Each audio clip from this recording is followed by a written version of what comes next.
Saudari-saudari yang terkasih, ada sebuah pertanyaan yang menarik yang ditanyakan kepada saya.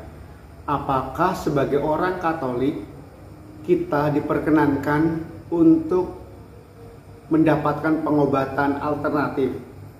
Karena kasusnya ada sebuah keluarga yang sudah berusaha membawa anggota keluarganya yang sakit ke rumah sakit, ke beberapa dokter, tetapi tidak ada perkembangan. Lalu mereka mencoba membantu anggota yang sakit tadi dengan cara menemui seorang pengobat alternatif yang menggunakan energi dan doa untuk membantu kesembuhan orang itu.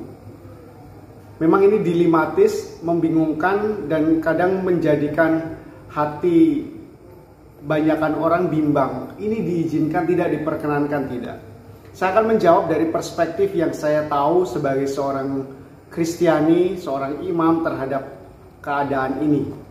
Saya mengatakan demikian, bahwa yang namanya pengobatan alternatif adalah pengobatan yang dilakukan tidak dengan menggunakan metode pengobatan yang pada umumnya, yakni rumah sakit, dokter, dan segala macam. Maka segala jenis pengobatan di luar yang konvensional ini dinamakan pengobatan alternatif. Dan memang disebut alternatif karena ini tawaran, tidak harus memakai yang sudah konvensional ini. Dan dalam pengobatan alternatif digunakan banyak metode penyembuhan.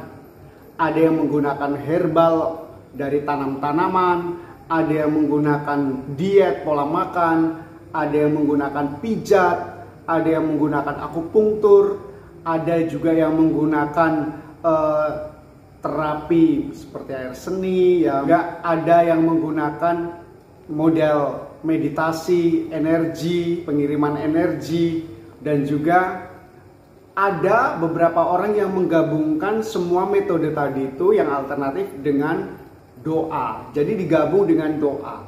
Saya rasa kita harus jujur, para penyembuh-penyembuh ini mencoba mengkolaborasikan teknik penyembuhan alternatif ini dengan iman. Maka mereka menggabungkan dengan doa. Biasanya mereka diminta supaya berdoa, supaya memohon kekuatan dari Tuhan. Atau seperti misalnya suatu saat saya datang ke tempat pijat untuk membenarkan tulang kaki saya, dan dia mengatakan, tolong pastor doa dengan cara pastor. Dan kita diminta untuk berdoa. Itu sesuatu yang baik karena menggabungkan antara metode manusiawi dengan mohon bantuan dan rahmat dari Allah. Kalau kita ingat dalam kitab suci, Tuhan Yesus pun melakukan penyembuhan dengan cara yang unik. Selain dia menyentuh, mengusap telinga atau mata, atau menyuruh orang masuk ke dalam kolam, tetapi dia juga mengatakan imanmu menyelamatkan engkau. Artinya orang itu diminta untuk mengandalkan Allah dalam proses penyembuhan itu. Ini sebuah cara untuk membantu mereka yang sakit supaya benar-benar mempersatukan pengalaman sakitnya dengan mohon kekuatan dan rahmat bimbingan dari Allah. Maka saya mengatakan, jangan khawatir sejauh metode-metode alternatif tadi itu tidak menggunakan kekuatan gaib, daya-daya kegelapan, itu bisa kita pakai sebagai salah satu usaha kita untuk membantu saudara-saudari kita yang sakit untuk sembuh. Dan dengan cara doa pun saya rasa ini sangat mungkin. Apa yang tidak mungkin dengan kuasa Tuhan dalam doa itu? Maka saya mengatakan kepada keluarga itu, gak apa-apa. Yang penting tahu pasti bahwa si penyembuh itu tidak menggunakan kekuatan gaib atau kekuatan kegelapan dalam proses penyembuhan. Semoga kita dibantu untuk membuat keputusan yang benar dan baik dalam menolong sanak famili kita yang sakit. Karena mungkin begitu banyak informasi yang membuat kita menjadi bingung dalam membuat keputusan.